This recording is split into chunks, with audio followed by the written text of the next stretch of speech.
నమస్కారం పీసీఎన్ వార్తలకు స్వాగతం. వార్తల్లోని ముఖ్యాంశాలు.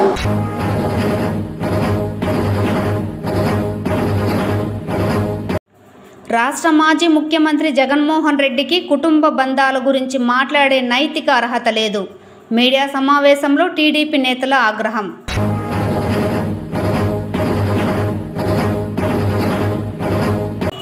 విద్యార్థులకు అపార్ కార్డుల మంజూరుకు సంబంధించి ఆధార్లో సవరణలు వెంటనే పరిష్కరించాలి.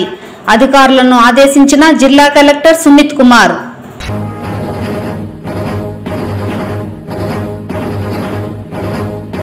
అడవుల పరిరక్షణ ప్రతి ఒక్కరి బాధ్యత. అగ్నిమాపక శాఖ అధికారి పెద్దిరెడ్డి.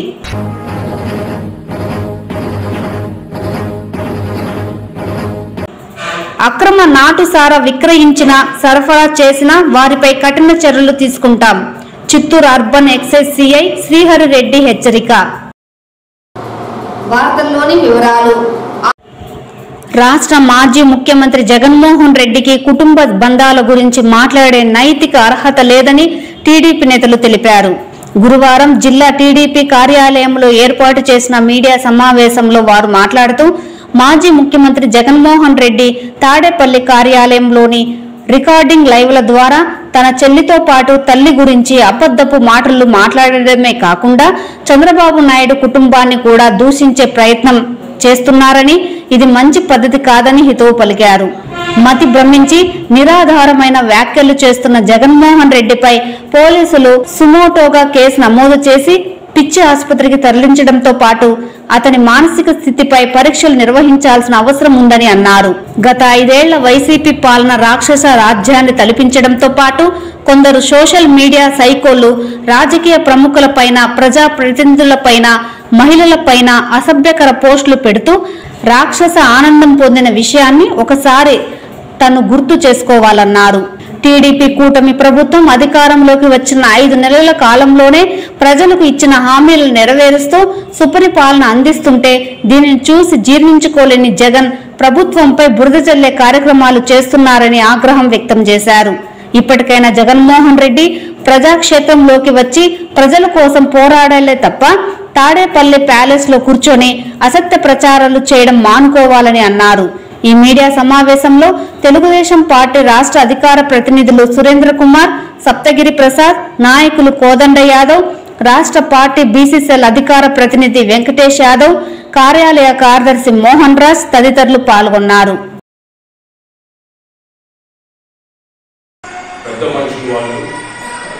వాళ్ళేదో ప్రచారం కోసం ప్రపంచాన్ని చూపించలేదని చెప్పేటువంటి పదం కరెక్ట్ కాదని సందర్భం తెలియజేసుకుంటూ, అదేవిధంగా వారికి ఎప్పుడైనా తిండి పెట్టారా, మరి ఆయన తలగురువు పెట్టారా అని కూడా ఆయన ప్రశ్నించడం జరిగింది. నేను చెప్తున్నాను, నాకు ఆ కుటుంబంతో చాలా సన్నిహిత సంబంధం ఉంది, బంధుత్వం కూడా ఉంది.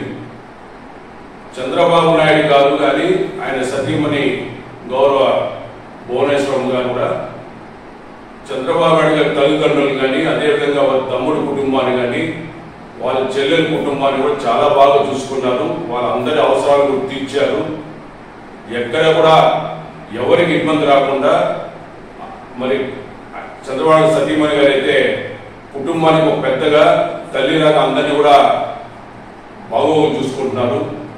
చంద్రబాబు నాయుడు గారు వారి తల్లిదండ్రుల పట్ల చాలా అపారమైనటువంటి గౌరవం, అభిమానంతో ఉండి బ్రహ్మాండంగా చూసుకున్నారు. దానికి నేనే ప్రత్యక్ష సాక్షి కూడా. అదేవిధంగా వారు చనిపోయిన రోజుల్లో కూడా కర్మక్రియలన్నీ కూడా గౌరవ చంద్రబాబు నాయుడు గారు దగ్గర అన్ని కార్యక్రమాలు చేశారు. నేను కూడా ఆయన పక్కన ఉన్నాను. అప్పట్లో వాస్తవాలు తెలియకుండా ఏదో ప్రచారం చేయాలని చెప్పి తప్పుడు ప్రచారం చేయడం జగన్మోహన్ రెడ్డి మాత్రం మంచి పద్ధతి కాదు. ఇలాంటి స్టేట్మెంట్ల వల్ల ప్రజలు నిన్ను హర్షించరు, చేతరించుకుంటారని తెలియజేసుకుంటూ, మీ చెల్లెల గురించి కానీ, అదేవిధంగా మీ తల్లి గురించి చంద్రబాబు నాయుడు గారు ఇంకొకరు ఎప్పుడు విమర్శించడం లేదు. ఆయన ఎప్పుడో కుటుంబ రాజకీయాలు జోక్యం చేసుకోండి. మీ సొంత తల్లి కాదు, మీ చెల్లి గారే మీ యొక్క ప్రవర్తన పైన, మీ నడవడిక పైన, మీ నిర్వహణ పైన మరి స్పష్టంగా వాళ్ళు బయటపడి చెప్తున్నారు, బహిరంగం చేస్తున్నారు, బహిరంగ లేఖలు రాస్తున్నారు. దాని పక్కన పెట్టి చంద్రబాబు నాయుడు గారు ఏదో చెప్తున్నారని చెప్పి మరి ఆయన పైన ఆకర్షణ వెలగప్పడం సరైన పద్ధతి కాదు. అదేవిధంగా కూటమి ప్రభుత్వం వైకాపా నాయకులు ఎవరిపైన కూడా కక్ష సాధింపు చర్యలకు పాల్పడడం లేదు. సోషల్ మీడియాలో మీరు వ్యక్తుల యొక్క వ్యక్తిత్వాన్ని హరణం చేసే విధంగా అసభ్యకరంగా అశ్లీలంగా పెట్టిన పోస్టుల పైన చట్టబద్ధ చర్యలు తీసుకున్నారు తప్ప అక్రమ అరెస్టులు కానీ మీలాగా దౌర్జన్యాలు చేసి థర్డ్ డిగ్రీ ప్రయోగించిన చరిత్ర చంద్రబాబు నాయుడు గారికి కాదు, కుటుంబ ప్రభుత్వం కాదని విషయం కూడా తెలియజేసుకుంటూ గతంలో మీరు చేసిన వ్యవహారాలన్నీ కూడా ఇప్పుడు ఏదో కూటమి ప్రభుత్వం చేసినట్టుగా మీరు ప్రజల ముందు ఉంచుకోవాలని ప్రయత్నం చేస్తుంది. మంచి పద్ధతి కాదు. మీ యొక్క దుష్ప్రచారాన్ని ప్రజలు నమ్మరని తెలియజేసుకుంటూ దయచేసి ఇంకొకసారి చంద్రబాబు నాయుడు గారి కుటుంబ సభ్యుల పైన నోరు పారేసుకోవద్దని చూడే సందర్భంగా తీవ్రంగా హెచ్చరిస్తున్నాను. జగన్మోహన్ రెడ్డి ఫోన్ తీసి ఆఫ్ చేసి పెట్టు. రాష్ట్ర మాజీ ముఖ్యమంత్రి జగన్మోహన్ రెడ్డి నిన్న అసెంబ్లీకి పోకుండా రోజు ప్రెస్ మీట్ పెడతాడు. అసెంబ్లీకి వచ్చి ప్రజల సమస్యలు ఏదైనా మాట్లాడంటే రోజు ప్రెస్ మీట్ పెట్టి అర్థం పద్ధతి లేకుండా మాట్లాడు. నిన్న ప్రెస్ మీట్ పెట్టి చంద్రబాబు నాయుడు గారు వాళ్ళ అమ్మకి అన్నం పెట్టినాడా, సాంబార్ పోయినాడా, బజ్జీ పోయినాడా, రసం పోయినాడు. ఇవా ఒక మాజీ ముఖ్యమంత్రి అడగాల్సిన ప్రశ్నలు. నేను ఇంకోటి కూడా చెప్తాను, నువ్వు ఏదైతే అడగదలుచుకున్నావో నువ్వు అడుగుతున్నావు కదా, చంద్రబాబు నాయుడు గారు వాళ్ళ అమ్మకి అన్నం పెట్టినాడా, సాంబార్ పోయినాడా, రసం పోయినాడా, నాలుగు ప్రశ్నలు అసెంబ్లీకి వచ్చాడు చూద్దాం. నీకు ఆ ధైర్యం ఉందా? మేము అసెంబ్లీలో ధైర్యంగా ఉన్నాం. శాసన మండలిలో మాకు బలం లేకపోయినా శాసన మండలికి వస్తున్నాం. నువ్వు అసెంబ్లీకి రాకుండా ఇంట్లో మైక్ పెట్టుకొని రోజు ప్రెస్ మీట్ పెట్టుకొని నీకు కావాల్సిన నలుగురు మీడియా వాళ్ళని పెట్టుకొని మాట్లాడే రికార్డెడ్ లేవు అనమాట. రికార్డ్ చేసేది జనం మీద దోసేది. మీ తల్లిని చెల్లిని కోర్టుకు లాగినటువంటి పెద్ద మనిషి నువ్వు.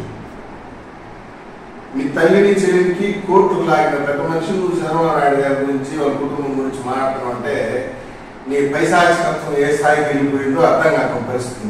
కాబట్టి జగన్మోహన్ రెడ్డి ఇట్లాంటి డ్రామాలు గుంపులు మానేసి జనం చూస్తా ఉన్నారు, నవ్వుతా ఉన్నారు. నేను చూసి ఒక కామెడీ బఫూన్ వల్ల అయిపోయావు. నువ్వు పొలిటికల్ బఫూన్ ఎవరైనా ఉన్నారంటే నువ్వే అని చెప్పి జనాలు చర్చించుకుంటున్నాడు. అసెంబ్లీకి రాకుండా ఇంట్లో కూర్చొనేసి ఇదేంటి అన్నం పోయినావా, సాంబార్ పెట్టినావా, ఇవన్నీ నీకు నువ్వు ఏమడగచ్చు. అసెంబ్లీకి వచ్చి అడుగు.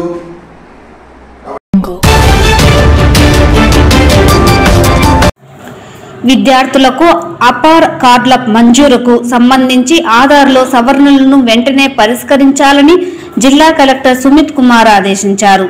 జిల్లా కలెక్టర్ టెలికాన్ఫరెన్స్ ద్వారా అపార్ జనరేషన్ పై డిఈఓ, సమగ్ర శిక్ష, ఏపీసీ, డిఎల్డిఓ, డివైఈఓ, ఆర్డీఓలు, తహసీల్దార్లు, ఎంపీడీఓలు, ఎంఈఓలు, మున్సిపల్ కమిషనర్లు, ఇతర సంబంధిత అధికారులతో టెలికాన్ఫరెన్స్ ద్వారా సమీక్షించారు. ఈ సందర్భంగా జిల్లా కలెక్టర్ మాట్లాడుతూ జిల్లాలో ఇప్పటి వరకు 71.87% అపార్ జనరేషన్ పూర్తయిందని, జిల్లాలోని అన్ని ప్రభుత్వ ప్రైవేట్ పాఠశాలలోని విద్యార్థులకు అపార్ కార్డు మంజూరుకు విద్యాశాఖ, రెవెన్యూ అధికారులతో సమన్వయం చేసుకుని ఈ ప్రక్రియను పూర్తి చేయాలన్నారు. అన్ని పాఠశాలల యాజమాన్యాల వారు విద్యార్థులు వారి తల్లిదండ్రులను ఆధార్ సెంటర్లకు పంపకుండా సంబంధిత ఎంపీడీఓ, మండల విద్యాశాఖ అధికారులు మొబైల్ ఆధార్ సెంటర్ ద్వారా ఆధార్ సవరణను పాఠశాల స్థాయిలో చేయాలన్నారు. ఆర్డీఓలు, తహసీల్దార్లు ఆధార్ సవరణకు సంబంధించి వచ్చే దరఖాస్తులను వారి లాగిన్లో ఎప్పటికప్పుడు క్లియర్ చేసి ఆధార్ సవరణలను పూర్తి చేయాలన్నారు. ఆధార్ సవరణకు సంబంధించి విద్యాశాఖ అధికారులు సంబంధిత తహసీల్దార్లతో సమన్వయం చేసుకోవాలన్నారు. అపార్ విద్యార్థుల గుర్తింపు కార్డుల జారీకి సంబంధించి నోటరీ అఫిడవిట్ అవసరం లేదని, పంచాయతీ సెక్రటరీలు వారి పరిధిలో ఉన్న పాఠశాలలో ఆధార్ అప్డేషన్ కు సంబంధించి ఉన్న కరెక్షన్ను సరిదిద్దేందుకు చర్యలు చేపట్టాలన్నారు.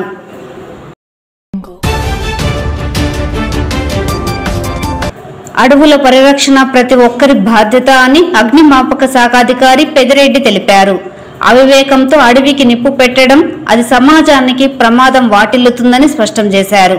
ఈ సందర్భంగా ఏర్పాటు చేసిన మీడియా సమావేశంలో ఆయన మాట్లాడుతూ చలికాలం నేపథ్యంలో కొంతమంది అడవికి నిప్పు పెట్టే అవకాశాలు మెండుగా ఉన్నాయన్నారు. దీనివల్ల అడవిలో చెత్తా చెదారం, చెట్లు, మంటలు చెలరేగడమే కాకుండా జంతువులు, పక్షులకు కూడా హాని కలుగుతుందన్నారు. చలి మంటలు వేసుకునేవారు తర్వాత మంటలను పూర్తిగా ఆర్పాలని విజ్ఞప్తి చేశారు. అగ్ని ప్రమాద రహిత సమాజానికి ప్రతి ఒక్కరూ భాగస్వామ్యం కావాలని పిలుపునిచ్చారు. మనం సాధారణంగా చూస్తుంటాం, ఇప్పుడు చలికాలంలో సాధారణంగా చాలా చోట్ల రోడ్ సైడ్ కానీ ఇక్కడ కానీ తెల్లవారుజామున చలిమంటలు వేసుకునేటటువంటి అలవాటు అన్నటువంటిది మనకు పూర్వం నుంచి ఉంది. ఈ చలిమంటలు వేసుకొని సక్రమంగా ఆపకుండా పోవడం వల్ల అది రోడ్డు నుంచి పక్కకు వెళ్ళి చెత్తా చెదారము తగలబడి దాంతోపాటు అటవీ అగ్ని ప్రమాదాలు జరిగేటటువంటి అవకాశం అన్నటువంటిది మెండుగా ఉంది.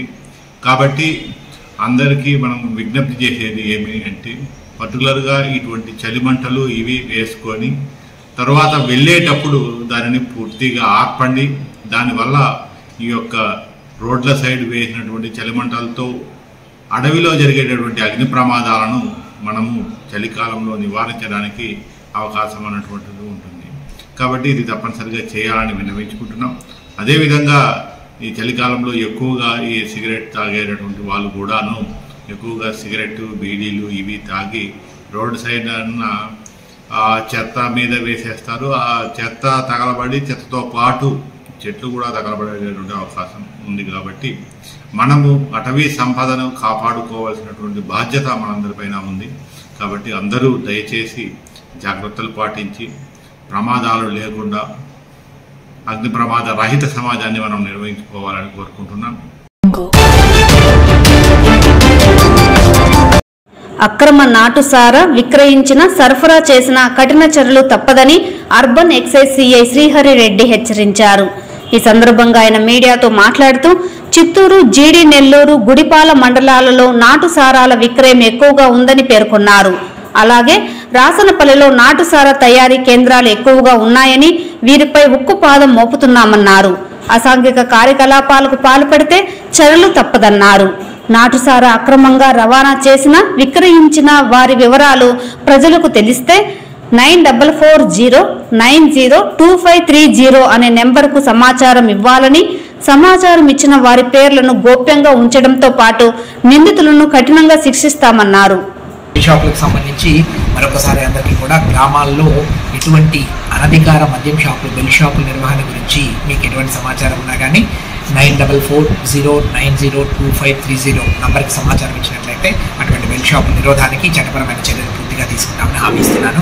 అదేవిధంగా మనకి ఈ నూతన మేము ఇక్కడికి వచ్చినప్పటి నుంచి సుమారు ఇక్కడికి వచ్చి ఒక 1.5 నెల కావస్తుంది. ఈ 1.5 నెలల్లో మనము నాటుసారాకు సంబంధించి సుమారు 7 కేసులు నమోదు చేసి 7 మంది ముద్దాయిలను అరెస్ట్ చేయడం జరిగింది. అదేవిధంగా సుమారు 70 లీటర్ల నాటుసారా స్వాధీనం చేసుకోవడం జరిగింది.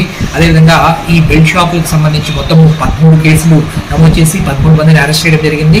దాదాపు 32 లీటర్ల డిపిఏ మన సుంకము చెల్లించిన మద్యాన్ని స్వాధీనం చేసుకోవడం జరిగింది. అదేవిధంగా కర్ణాటక మద్యానికి సంబంధించి 7 కేసులు నమోదు చేసి సుమారు 10 మందిని అరెస్ట్ చేశాము. వీళ్ళ దగ్గర నుంచి 160 లీటర్ల కర్ణాటక మద్యం సుంకం చెల్లించిన మద్యం కూడా స్వాధీనం చేసుకోవడం జరిగింది. సో గత నెల రోజులుగా లైసెన్స్లు, కొత్త నూతన మద్యం పాలసీకి సంబంధించి బిజీగా ఉండడం వల్ల క్రైమ్ సంబంధించిన వర్క్ కొంచెం వెనకబడ్డట్లుగా అనిపించింది. సో ఇప్పుడు మాకు లైసెన్స్ వర్క్ అన్ని కూడా కంప్లీట్ అయిపోవడం వల్ల, నూతన మద్యం పాలసీ ఇంప్లిమెంట్ జరిగిపోవడం వల్ల క్రైమ్ మీద పూర్తిగా కాన్సన్ట్రేట్ చేస్తాము. ఎట్టి పరిస్థితుల్లోనూ గ్రామాల్లో అక్రమ బెల్ట్ షాపులు కానివ్వండి, మద్యం నాటుసారా కానీ, కర్ణాటక మద్యాన్ని కానీ ఎట్టి పరిస్థితుల్లో కూడా ఉపేక్షించమని ఇందు మూలంగా మీడియా ద్వారా ప్రజలందరికీ తెలియజేస్తాం. ఇటువంటి బెల్ట్ షాపుల సమాచారం కావచ్చు, నాటుసారా కావచ్చు, కర్ణాటక మద్యం తయారీ, మద్యం అమ్మకాల గురించి కావచ్చు, ఎటువంటి సమాచారం ఉన్నా కానీ నా యొక్క గవర్నమెంట్ నంబర్ నోట్ చేసుకోండి. ఎవరైనా కానీ 9440902530. మరొకసారి 9440902530. ఈ నెంబర్ ద్వారా ఎటువంటి సమాచారం ఇచ్చినా కానీ సమాచారం ఇచ్చిన వారి వివరాలని గోప్యంగా ఉంచుతాము. అదేవిధంగా మాకు వచ్చిన సమాచారాన్ని వెంటనే దాన్ని కార్యాచరణలోకి తీసుకొని అటువంటి బెల్ట్ షాప్ నిరోధానికి మా వంతు కృషి చేస్తాము. సైనోసైటిస్ వ్యాధికి ఆయుష్మాన్ ఆరోగ్య మందిరంలో ఉచితంగా మందులు అందిస్తున్నామని జిల్లా ఆయుష్మాన్ ఆరోగ్య మందిర్ మెడికల్ ఆఫీసర్ హరిత తెలిపారు. గురువారం ఆమె మీడియాకు వెల్లడిస్తూ చిత్తూరు జిల్లా ప్రభుత్వ ఆసుపత్రిలోని జిల్లా ఆయుష్మాన్ ఆరోగ్య మందిరాలలో హోమియోపతి మందులు అన్ని రోగాలకు ఉచితంగా అందిస్తున్నామన్నారు. ప్రస్తుతం చలికాలం నేపథ్యంలో ప్రజలకు వస్తున్న సైనోసైటిస్ వ్యాధికి సంబంధించి మందులు ఉచితంగా అందజేస్తున్నామని ప్రతి ఒక్కరూ సద్వినియోగం చేసుకోవాలని కోరారు. ఇలాంటి ప్రాబ్లమ్స్ ఎక్కువగా వస్తున్నాయి. సో ఇక్కడ మా దగ్గర వచ్చేసి మేము ఈ రైనైటిస్ కానీ అప్పర్ రెస్పిరేటరీ ట్రాక్ట్ డిజార్డర్స్ కానీ అండ్ సైనోసైటిస్ కానీ బ్రాంకైటిస్ కానీ ఆస్మా కానీ వీటన్నిటికీ మెడిసిన్స్ అవైలబుల్గా ఉన్నాయి. సో ఇవాళ సైనోసైటిస్ ప్రాబ్లం తీసుకుంటే జనరల్ కామన్ కోల్డ్గా స్టార్ట్ అయ్యి అది క్రానిక్గా అయిపోవడం వల్ల సైనోసైటిస్ ప్రాబ్లమ్స్ అనేవి ఫేస్ చేస్తున్నారు. అండ్ ఇమ్యూనిటీ లెవెల్స్ ఎవరిలో అయితే చాలా తక్కువగా ఉంటుందో వాళ్ళలో ఈ problems frequent cold, frequent cough అనేది చూస్తుంటాము. సో ఆయుర్వేదం అంటేనే రూట్ కాజ్ నుంచి ప్రాబ్లమ్స్ తీసేయడం అనేది అందరికీ తెలిసినటువంటి విషయమే. సో మేము ప్రాబ్లమ్కి సిమ్టమాటిక్ ట్రీట్మెంట్ ఇవ్వకుండా ఎక్కడైతే రూట్ కాజ్ ఉంటుందో అక్కడ నుంచి మేము ట్రీట్మెంట్ ఇస్తాము.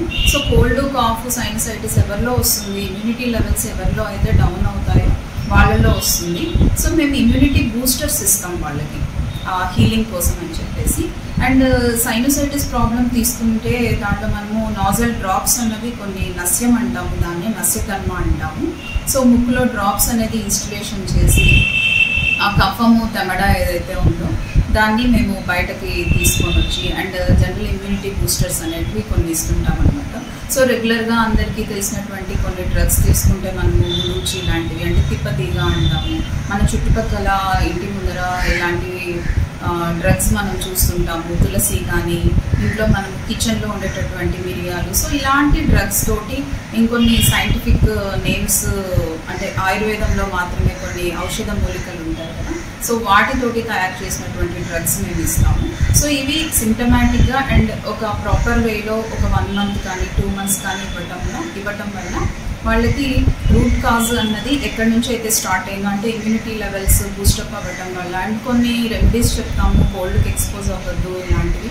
సో అవన్నీ ప్రాపర్గా ఫాలో అవ్వటం వల్ల వాళ్ళకి డిజీజ్ అన్నది రెమిషన్ అవుతుంది అండ్ ట్రిగ్గర్ అవ్వకుండా ఫాలోఅప్గా ఇంకొన్నాళ్ళు ఇమ్యూనిటీ లెవెల్స్ బూస్ట్ అవ్వడానికి మెడిసిన్స్ ఇస్తాము. సో పంచకర్మ ట్రీట్మెంట్లో భాగంగా నస్యకర్మ కూడా ఇస్తాము. అక్కడ డ్రాప్స్ అయితే మా దగ్గర అవైలబుల్గా ఉన్నాయి. సో ఇంటి దగ్గర మీరు చేసుకోవచ్చు. ప్రాపర్ ఎలా చేసుకోవాలన్నది మేము చెప్తాము. ఇక్కడ చిత్తూరులో గవర్నమెంట్ హాస్పిటల్లో ఉన్నటువంటి మా డిస్పెన్సరీకి వచ్చి ఇది ప్రాపర్గా యూటిలైజ్ చేసుకోవచ్చు. మీరు 9 to 4 వరకు మేము అవైలబుల్గా ఉంటాము. 1 to 2 లంచ్ బ్రేక్ ఉంటుంది. సో అందరూ మా సర్వీసెస్ని యూటిలైజ్ చేసుకోవచ్చు.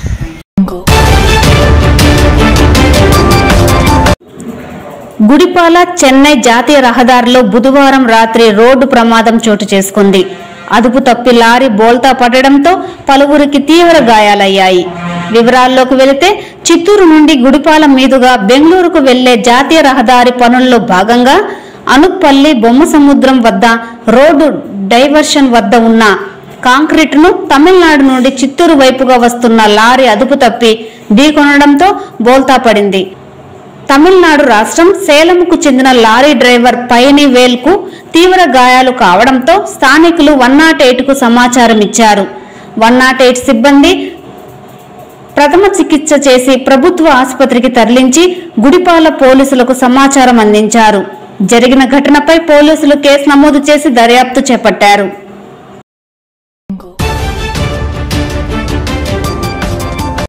అక్రమ కర్ణాటక మద్యం విక్రయించడానికి సిద్ధంగా ఉన్న మహిళను అరెస్టు చేసి ఆమె వద్ద నుంచి 30 కర్ణాటక మద్యం బాటిళ్లను స్వాధీనం చేసుకున్నట్లు అర్బన్ ఎక్సైజ్ సిఐ శ్రీహరిరెడ్డి తెలిపారు. గురువారం ఆయన మీడియాకు వెల్లడిస్తూ చిత్తూరు రూరల్ మండలం తాళంబేడు క్రాస్ వద్ద అక్రమంగా కర్ణాటక మద్యం విక్రయించడానికి సిద్ధంగా ఉంచిన మల్లిక అనే మహిళను అరెస్టు చేసి ఆమె వద్ద నుంచి 3,000 విలువ చేసే 30 కర్ణాటక మద్యం బాటిళ్లను స్వాధీనం చేసుకుని కేసు నమోదు చేసినట్లు తెలిపారు. మన చిత్తూరు రోమేశ్వరి ఎక్సైజ్ స్టేషన్ పరిధిలో అర్బన్ స్టేషన్ పరిధిలో చిత్తూరు రూరల్ మండలము చిత్తూరు నుండి పొన్నైపు బస్సుదారిలో గల తాళంబేడు క్రాస్ వద్ద మల్లిక వయసు 48 సంవత్సరంలో వైఫ్ ఆఫ్ చంద్రశేఖర్ రెడ్డి అనే ఆవిడని అరెస్ట్ చేయడం జరిగింది. వీడి దగ్గర నుంచి 12 కేరళ మాల్ట్ ఫైన్ విస్కీ, అదేవిధంగా 18 బాటిల్ సుమో క్లాసిక్ విస్కీ అనే మద్యం బాటిల్, మొత్తం 30 మద్యం బాటిల్ స్వాధీనం చేసుకోవడం జరిగింది. ఈ కేసు తదుపరి విచారణలో ఉంది. తిరుమలను పక్కా ప్రణాళికతో కూడిన మోడల్ టౌన్ గా తీర్చిదిద్దడమే తమ లక్ష్యమని టీటీడీ ఈవో శ్యామలారావు తెలిపారు. తిరుపతిలోని పరిపాలన భవనంలోని మీటింగ్ హాల్లో గురువారం సాయంత్రం ఏర్పాటు చేసిన మీడియా సమావేశంలో ఆయన మీడియాతో మాట్లాడారు. ఈ సందర్భంగా ఈవో మాట్లాడుతూ ప్రపంచ ప్రఖ్యాతిగాంచిన హిందూ ధార్మిక కేంద్రమైన తిరుమలను మోడల్ టౌన్ గా తీర్చిదిద్దేందుకు ప్రణాళికాబద్ధంగా డిజైన్లు రూపొందించాలన్నారు. ఇందుకోసం విజన్ డాక్యుమెంట్ తక్షణ అవసరమని టీటీడీకి urban development and town planning wing ను ఏర్పాటు చేయనున్నామని తెలిపారు. తిరుమలలో పాదచారులకు అనుకూలంగా ఫుట్పాత్లను మార్చడంతో పాటు ట్రాఫిక్ రద్దీని నివారించేందుకు అవసరమైన నిర్మాణాలు, స్మార్ట్ పార్కింగ్ సౌకర్యాలు కల్పించేలా ప్రణాళికలు రూపొందిస్తున్నట్లు తెలిపారు. కొన్ని పాత కాటేజీలతో పాటు బాలాజీ ఆర్టీసీ బస్టాండ్ కూడా కొత్తగా నిర్మాణం చేయాల్సి ఉందన్నారు. రాబోయే 25 సంవత్సరాల భవిష్య అవసరాలను దృష్టిలో ఉంచుకొని డాక్యుమెంట్ను రూపొందించి దాని ప్రకారం మౌలిక సదుపాయాలు రూపొందించే ఆలోచన ఉందన్నారు. ఇందుకు టౌన్ ప్లానింగ్ లో నిపుణులైన రిటైర్డ్ టౌన్ ప్లానింగ్ ఆఫీసర్ను సలహాదారుగా నియమించామన్నారు. తిరుమలలో మరింతగా ఆధ్యాత్మికత వాతావరణం ఉండేలా ప్రస్తుతం ఉన్న కాటేజీలకు 150 పేర్లు పెట్టి వాటినే కాటేజీ దాతలు ఎంపిక చేసుకుని పేర్లను మార్చేలా టీటీడీ బోర్డు నిర్ణయం తీసుకుందన్నారు. తిరుమలలో పేరుకుపోయిన వ్యర్థాలను కూడా వచ్చే 2-3 నెలల్లో తొలగిస్తామని ఈవో తెలిపారు. తిరుమలలో మరింతగా ఆధ్యాత్మిక శోభ ఉట్టిపడేలా చూడడమే టీటీడీ అంతిమ లక్ష్యమని పేర్కొన్నారు. సో ఈ 1.16 స్క్వేర్ మైల్స్లోనే మనము వచ్చిన భక్తులందరినీ కూడా వాళ్ళు అకామిడేషన్లో కొంతమంది ఉంటున్నారు, లేకపోతే ఫ్లోటింగ్ ఉంటున్నారు, వీళ్ళందరినీ ఇక్కడ మనము పెట్టుకుంటున్నాం. సో అకామిడేషన్ని ఉన్న పరిస్థితుల్లో ఇంకా ఎంతవరకు పెంచగలం అనేది కూడా స్టడీ చేయాల్సి వస్తుంది. ఎంతవరకు పెంచగలము, అలాగే కింద అంటే మనము ఈ అలిపిరి దగ్గర ఏమైనా డెవలప్ చేసి వాళ్ళకి ఎవరన్నా వచ్చినప్పుడు అక్కడ హోల్డింగ్ ఏరియాలా పెట్టడానికి అవకాశం ఉందా, అది కూడా చూడాల్సిన అవసరం ఉంది. ఎందుకంటే అందరినీ పైకి పంపించలేము, అందరినీ పైకి తీసుకెళ్తే వాళ్ళు ఇబ్బంది పడుతున్నారు. అలాంటివి కూడా చర్చకు వచ్చాయి ఉదయం. దాని గురించి కూడా మీరు స్టడీ చేసి ఓవరాల్గా మనకి నెక్స్ట్ ఒక 25 years దాకా ఇబ్బంది లేకుండా ఎలా చేయాలి అనేది అది ఇంకా నిర్ణయించుకోలేదు. బట్ ఆ కన్సల్టెంట్ చేసింది ఏంటో చెప్పారు. తర్వాత ఏం చేయాలి, ఎవరిని ఎంగేజ్ చేయాలని ఇంకా అది నిర్ణయం తీసుకోవాలి. బట్ వాళ్ళైతే 2019లో బాగా చేశారు. బట్ ఫ్యూచర్లో ఏం చేయాలని చూద్దాం. ఒక ముఖ్యమైన ఇష్యూ ఏంటంటే గవర్నమెంట్ ఇది తుడా పరిధిలో ఒక భాగం. తిరుమల అనేది మనకి తుడా పరిధిలో భాగం. తుడాకున్న దాంట్లో తిరుమల టీటీడీ తరపు నుంచి అది ఇనిషియేటివ్ తీసుకొని మాకు కావాలి అని అడిగితే మేబీ వాళ్ళకి వచ్చే వాళ్ళేమో, మరి అంత ఇనిషియేటివ్ తీసుకున్నట్టు లేరు. తర్వాత 2 సార్లు చర్చ జరగడం జరిగింది. అంటే జనరల్గా మాస్టర్ ప్లాన్ చేసినప్పుడు వాళ్ళందరూ వచ్చి చర్చిస్తారు, అధికారులతో చర్చిస్తారు. ఎందుకంటే అధికారులు ఎన్నో సంవత్సరాల నుంచి చేసిన వాళ్ళు, స్టేక్ హోల్డర్స్ అందరూ చర్చిస్తారు. మీరందరూ కూడా స్టేక్ హోల్డర్స్ అక్కడ ఉన్నారు. అక్కడ మీకు మంచి ఐడియా ఉంది ఏం చేస్తున్నారు, ఏం చేస్తే బాగుంటుంది, ఏది ఫీజిబుల్ కాదని. సో ఆ చర్చలు ఎక్కువగా జరిగినట్లు లేదు. మరి అందుకని ఎవరికి పెద్దగా తెలియదు, ఎక్కువగా ఎవరికి కూడా ఈ ప్లాన్ గురించి అవగాహన లేదు. అది మంచి ప్రాజెక్ట్స్ ఉన్నాయి. బట్ ఎనీవే, సో ఒక ప్లానింగ్ వింగ్ కూడా లేకపోవడం అనేది ఒక ముఖ్యమైన లోపం. ప్లానింగ్ వింగ్ అనేది ఉండుంటే వాళ్ళు తుడాతో కోఆర్డినేట్ చేసుకునేవారు, అది అయ్యారు. తుడాది లేదు. అందుకనే ఒకటేమనుకుంటున్నామంటే ఆ ప్లానింగ్ ఫంక్షన్ ఏదైతే ఉందో టీటీడీనే తీసుకుంటే బాగుంటుంది అనేది అనుకుంటున్నాము. అది కూడా బోర్డులో చర్చించి దాని మీద కూడా నిర్ణయం తీసుకుంటాం. ప్లానింగ్ ఫంక్షన్ తుడా నుంచి తీసుకుని ఆ ప్లానింగ్ ఫంక్షన్ టీటీడీనే తీసేసుకుంటే బాగుంటుంది అనేది మా ఉద్దేశం. దానికి కూడా ప్రపోజల్స్ తయారు చేస్తున్నాము. దానికి డెలిగేషన్ తీసుకుంటే తుడా చేస్తున్నది అర్బన్ ప్లానింగ్ బాడీ ఏదైతే ఉందో అర్బన్ డెవలప్మెంట్ అథారిటీ, వాడి ప్లానింగ్ ఫంక్షన్ తీసుకోవడానికి అవకాశం ఉంది. అది కూడా మేము తీసుకుంటాం త్వరలోనే. అది గవర్నమెంట్తో కూడా అది చర్చించాము.